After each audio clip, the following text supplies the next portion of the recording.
Hey everyone, this is Brady, the Game Dev Artisan. In this video, we'll be creating a confirmation modal, which can be used to wait for user confirmation before continuing to execute your code. In our example, we'll try and escape to quit our game, get a prompt for user confirmation, and upon confirming, we'll close our game.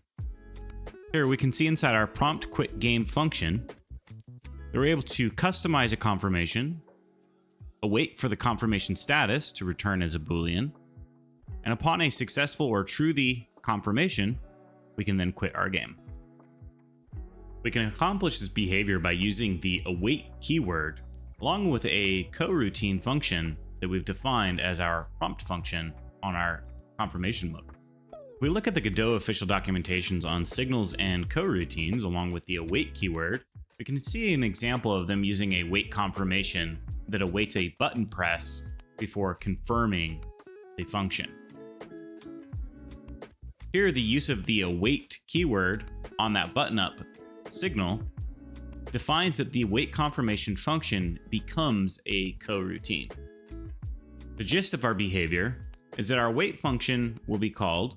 It will execute the print function, and the execution will await for the button up signal to be emitted before continuing execution. That means that the wait confirmation function becomes a coroutine and returns the execution back to the caller of this function. Once the button up signal is emitted, then the code execution will continue as normal, following with the return statement of true. Here, the request confirmation function is the caller of our wait confirmation and is also using the await keyword. This means that the request confirmation function also becomes a coroutine. But here we can see that we are simply waiting for the confirmation function to complete before we continue the execution to our if-else block. Our confirmation modal will use the same basis of behavior as this example, with some extended functionality. If you're just learning about coroutines and want to wrap your mind around computational thinking from everyday tasks to algorithms, then look no further than this video's sponsor, Brilliant. Brilliant is a fun learning platform where you learn by doing, with thousands of interactive lessons in math, data, programming, and AI. Brilliant's approach is to teach you how to understand from the ground up using hands-on problem solving, a method that's proven to be the most effective way to learn. By helping you build critical thinking skills, you build real knowledge and become a better thinker. You can easily build lasting habits that improve your growth thanks to the fun lessons that only take a few minutes each day. So, if you're looking to improve how you think and code, Brilliant's Thinking and Code Path may be exactly what you need. Or maybe you want to supercharge your programming skills, then the creative coding may be a better fit. To try everything Brilliant has to offer for free for a full 30 days, visit brilliant.org/GameDevArtisan. Or click on the link in the video description. You'll also get 20% off an annual premium subscription. Thanks again, Brilliant, for sponsoring this video. Let's begin by creating a new modal scene for our confirmation modal. Here, this will be a user interface control node, which we'll use to expand to the full rectangle. We can go ahead and rename this to confirmation modal. We'll give our modal a backdrop using a color rectangle. This will also fill the full contents. And let's give it a color of 252525, and let's lower the transparency a little bit, maybe 225. That way we have a semi-opaque backdrop to hide whatever is in our background layer. Next, as a child of our confirmation modal, we can add a panel container to act as our actual modal. Rename this to modal. And let's go ahead and center this within our confirmation modal. Now, we also want to modify the layout to have a custom minimum size. Let's give it 128 pixels wide by 64 pixels tall as our minimum basis, just so we can see the modal. We'll go ahead and add to our modal a margin container For this margin container, we'll give it some constant overrides for its margins. We'll give it a 16 on the left, 12 on top, 16 on the right, and 12 pixels on the bottom. Next, inside our margin container, we can give it a VBox container to stack vertically our elements. Give this a vertical separation of about 8 pixels. And it'll have children of a label. This one will be our header label. And we'll also have another label. We'll call this message label. And here we can give it some default text of, "Are you sure?" And because this is our header, let's make it uppercase. For our message, we can give it some default placeholder text, something like message body here. Next, in our vertical box container, we'll add some additional children. We'll do some button controls at the bottom. So for that, we can use an HBox container to contain them horizontally. Here we will add a button. This one will be our confirm button. So make this unique. Give it a default text of confirm.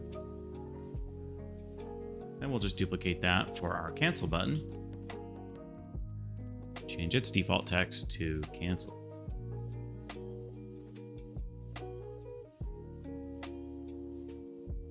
Now we can improve the alignment on this, allow our HBox container to stretch horizontally.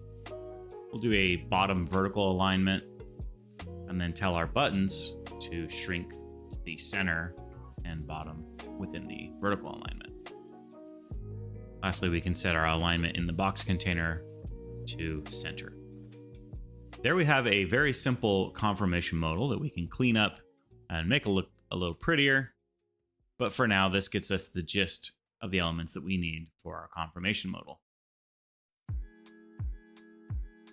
Next, we can attach a script for our confirmation modal. It's confirmation_modal. Create that script. And let's go ahead and ensure that we save our scene back to our script editor. And we can give this a class name of confirmation modal. And here we'll stub out what our confirmation modal is going to consist of. First, we'll define a signal called confirmed that will pass along a isConfirmed Boolean that indicates whether or not our confirmation was either confirmed or canceled. Next, we'll bring over as onReady statements our labels, as well as our confirmation buttons by selecting and control dragging them and dropping them into our script. Next, we'll have variables for tracking whether or not our modal is open, which will be closed by default. We'll have an internal variable for whether or not we should unpause after returning the modal. Next, we'll create our ready function, set some initial behavior, such as the process of our unhandled input. It's false. Meaning by default, we don't want to be checking whether or not we're pressing any buttons that will interact with this modal. And here we can wire up our confirm and cancel button signals by using the pressed signal and calling the connect function. And we'll stub out some methods for those button presses.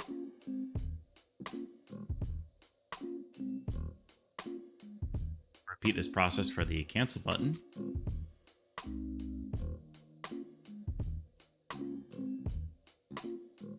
Stub out these functions as well.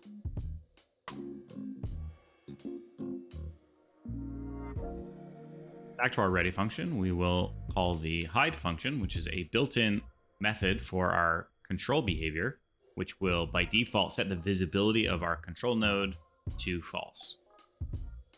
Next, we'll add some behavior for watching for our UI cancel event to be pressed, which will then cancel out of our modal by default. Here we can use the unhandled key input. Here we're going to look whether or not the action is pressed of UI cancel. And if so, then we'll call a cancel function. Next, let's stub out our methods for confirming and canceling. The behavior for this is going to be similar, so we'll also stub out a internal function, which will be used by both the confirm and cancel, but we'll just set the state of whether or not we've confirmed as a Boolean of true or false. Let's start with that functionality, and we'll just call it close modal. This will be an internal function, so we prefix it with the underscore. And here we'll accept the is confirmed Boolean. There will be no return statement. Now, when we close the modal, we're going to set our process of our unhandled key input back to false, because this will be re-enabled whenever we show or prompt for our user's input. Next, we're going to actually emit that confirmed signal, passing along whether or not this confirmation has been confirmed. Next, we're going to call our isOpen variable and set that equal to false. Though there may be some timing issues with calling this at the same moment that we pressed the escape key. So what I've done is I've actually called setDeferred and passed in our isOpen variable and set that to false. What this will do is defer our call to set our isOpen variable to false until after this process is run. Next, we'll hide our modal using the same built-in hide method. And lastly, if we've decided to pause our game through the use of this modal, we can use our if should unpause internal variable to determine whether or not we need to hit the tree and set our pause state back to false. In some cases, your game may already be paused when you attempt to prompt the user for input. And in those cases, we don't want to actually unpause the game and break any previous paused behavior. We'll look at this a little bit more as we set up our prompt function. Fix that typo. Great, now we've stubbed out our internal method. Let's actually use this for a confirm using the close modal of true, saying that it is confirmed, as well as a cancel method. Call the close modal the value of false, meaning that we have not confirmed. Now that we have these helper functions, on our button presses, we can confirm, cancel, respectively. Next, we can add some additional behavior to our API. We'll use a close function that can take in the confirmed Boolean, default this to false, and here we can just check if we pass in the confirmed state, then we want to confirm our modal. Otherwise, we're going to cancel our modal. Next, we can add some behavior to customize our modal. And here we can pass in our header as a string, the message as a string, which we have ER at the end of header. We can set in some confirm text for our buttons. I'll have this default to yes. And our cancel text as a string. And we can have this default to no. Now for chaining capabilities, we can set this to return our confirmation modal inside our function body. Be sure to return self. Now for customizing, we will be taking our header label and setting the text equal to header. Take the message label, set its text equal to the message string. And then for our buttons, we can take our confirm button and set its text equal to the confirm text. And our cancel button will set its text equal to the cancel text. Great, now we have the ability to customize what our modal says, both in the header, message, and confirm and cancel buttons. Let's actually look at how we prompt our users for this input, the meat and potatoes of this modal. Call this function prompt, and we'll take in an optional variable called pause that will default to false. And here we're going to return a Boolean for this coroutine prompt function. First, let's decide whether or not we should unpause after this prompt is dismissed by checking whether or not our tree is already paused. And if it's not, then we want to pause.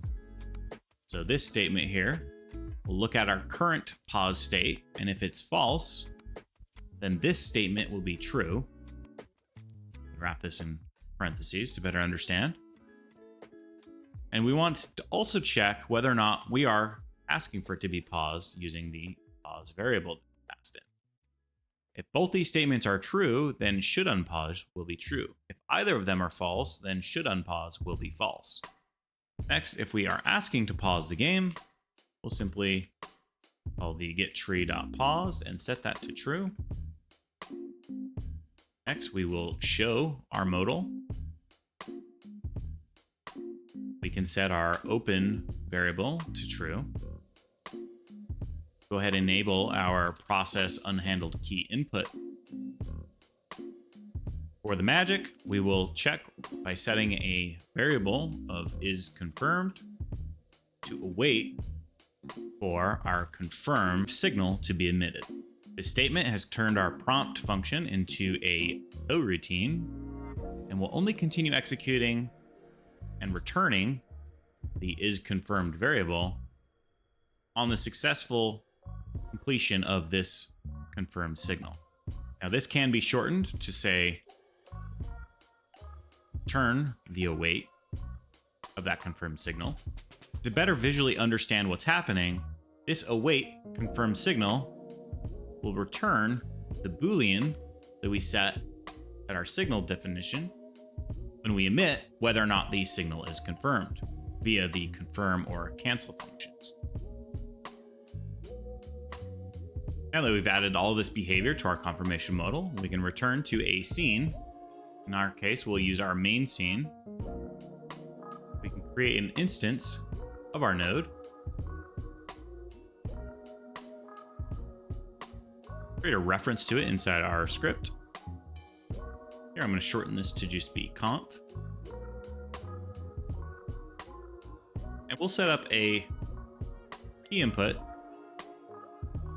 where if the event.isActionPressed of UI cancel, in this case, when I press my escape key, I would like to use the conf to customize. In our case, we will be setting the header to "Are you certain?"